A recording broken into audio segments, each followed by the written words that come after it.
I audited the last cycle of Varin Haskanker because nobody else wanted the assignment, and because I am, by training and by temperament, the kind of structural officer who likes endings done properly. The station had run for 41 cycles as a relay node before the cohort condemned it, and now it was coming apart one bolted section at a time, on a schedule, with a crew small enough that I could watch every member of it without turning my head twice. That was the appeal of the contract. A clean shutdown, a final run with nothing left to surprise me. The human was the surprise, and she hadn't even started yet. Her name was Myra Calloway, contracted through one of the human salvage cooperatives that the cohort had started leasing decommission work to, on the theory that a species this young would work cheaply and not ask questions about radiation exposure. She was older than I expected, gray threaded through dark hair pulled back tight, hands wrapped in tape at the knuckles the way a person wraps something they intend to keep using for a long time. She did not look at the station the way the rest of the crew did, with the wariness of people working a structure that wanted to kill them. She looked at it the way I imagine a person looks at a job they have done so many times it no longer asks anything of their attention. I asked her on the first shift what her qualification was. She said she used to rig touring shows, arenas mostly, decades of trussing and retrussing the same kind of load, night after night, city after city, until the gear changed and the work didn't come anymore, and then she'd taken her hands somewhere they'd still pay for them. I asked whether the loads had been heavier or lighter than station-grade salvage work. She said it didn't much matter, a load was a load, and the only thing that changed was how tired you let yourself get about it. I logged her answer as background color, irrelevant to the audit, and did not think about it again until the fourth shift, when the primary collar gave out. The crew around her treated the assignment as routine in the way tired professionals treat anything they've done before without incident. Two of them were cohort contractors I'd worked with on prior decommissions, competent and unremarkable. The third was a junior tech barely out of his apprenticeship, assigned to run the containment panel because the schedule called for someone to watch it and nobody senior wanted the duty. I noted in the dry shorthand my position requires that the redundancy on that panel was thin. I did not flag it as a risk worth halting the schedule for. That was my error to carry, not hers. The collar was the last hard piece of the job, a containment ring holding tension on truss 12, the spine that the relay's dish array had hung from for 41 cycles. The powered riggers had already been pulled and crated for the transport manifest. That was the order of operations on a decommission this small, equipment off first, hands last, because hands are cheaper to insure than servo units that might be needed on the next contract. Myra was meant to walk the final tension release with a hand crank slow by the procedure, while the rest of the crew cleared the lower deck. I was standing where I always stood, on the catwalk above the section, with my instruments running, when the collar's containment field dropped without warning and truss 12 began to fall. It did not fall the way the simulations describe a structural failure falling sudden and total. It dropped 6 centimeters and caught, hung there shuddering on a half-sheared mounting bracket, 3 tons of alloy spine with a human standing directly beneath the angle it would come down at if the bracket finished going. The lower deck crew were 30 meters off and closing the wrong way, toward the noise instead of away from it, the way undertrained crews do. Myra did not run either direction. She stepped under the truss, set her shoulder and both forearms against the lowest crossbar, and held.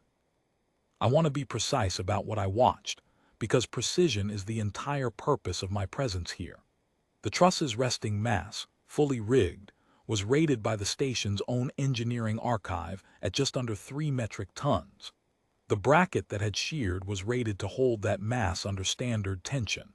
It had failed because 41 cycles of thermal cycling had embrittled the alloy past spec, which is the kind of failure decommissions exist to find. With the bracket gone and the containment field down, the truss's full weight came onto whatever was beneath it. Nothing rated for that load was beneath it. A human was beneath it. She did not lift it. I want to be clear about that too, because the report I filed afterward used the word lift in its first draft and I struck it. She did not move it upward at all. She arrested it. She took 3 tons of falling alloy onto her shoulder and the flats of both forearms, planted her boots against the deck grating, and stopped its motion in roughly 40 centimeters of give, and then she did not let it move again. The deck plating beneath her boots, rated for foot traffic and light cargo, began to deform under the transferred load, and she shifted her stance without looking down, the way a person corrects for wind. My instruments, which exist specifically to quantify structural and biological load tolerances for the cohort's records, returned an error. Not a number. An error. The sensor array assigned to track personnel biological strain during the decommission had a ceiling calibrated to the worst-case scenario the engineers had imagined for a human body. A number derived from prior trait surveys, from medical literature, from every recorded instance of a human exerting force under duress. Myra's reading went past that ceiling in under 2 seconds, and the instrument, finding nothing in its tables to compare the number to, simply stopped reporting and asked me, in alert text across my visor, to confirm sensor fault. There was no sensor fault. I confirmed that twice, because the alternative was a number I did not yet have a category for. She held it for 11 minutes. I know the figure precisely because I counted it the way I count everything, against my own internal clock, because counting was the only thing my training had prepared me to do in that moment. The lower deck crew reached the containment panel at the 4-minute mark and spent the next 7 trying to restore the field, fumbling a manual reset sequence that should have taken 90 seconds and didn't, because the panel itself had been damaged in the same failure that dropped the bracket. Myra said nothing to them the entire time. She did not call out for them to hurry. She did not grunt, or curse, or do any of the things my species' physiology would have required of a body under that load. Twice she adjusted her footing. Once she exhaled, slow and controlled. The way a person breathes through something familiar rather than something they fear. When the containment field finally reasserted and the truss's true weight redistributed onto the restored collar, she stepped back from it the way a person steps back from a door they have finished holding for someone. She looked at her forearms. There would be bruising, deep and immediate, the kind that takes weeks to clear on a human. And then she looked at the lower deck crew, who had gone entirely silent, and asked if everyone down there was all right. Nobody answered her for several seconds. I did not answer her either.